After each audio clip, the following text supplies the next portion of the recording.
Dan left the flashlight and sage in the room and leaned over the balcony with his arms folded. He idly waited for Dina as he stood in the shadows, watching the floors below.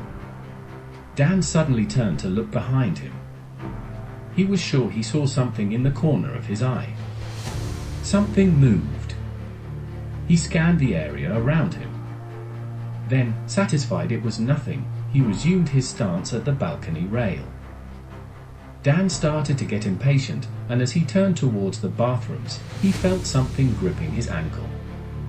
Dan looked down, puzzled as to why he couldn't move his foot. A shadowy black hand had a vice-like grip on him. He desperately tried to pull away, but the grip got tighter each time. Slowly the shadow took form. It rose from the floor, and red demonic eyes glinted at him in the darkness.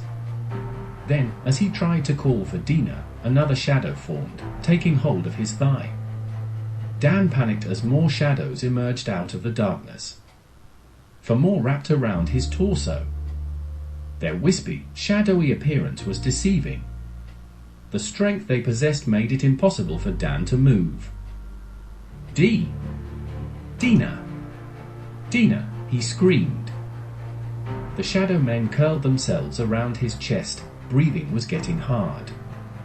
As a constrictor snake kills its prey, the squeeze gets tighter with every breath he takes.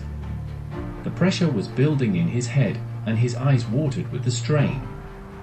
Finally, Dan gave one last concerted effort to cry out as they ferociously wound around his shoulders.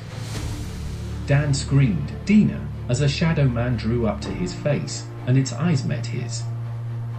Dina sprinted around the balcony to him. The red glints of eyes surrounding Dan were ominous.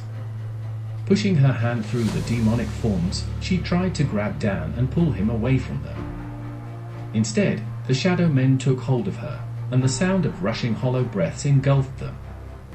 Dina panicked as they held her captive too, no matter how hard she tried to pull away.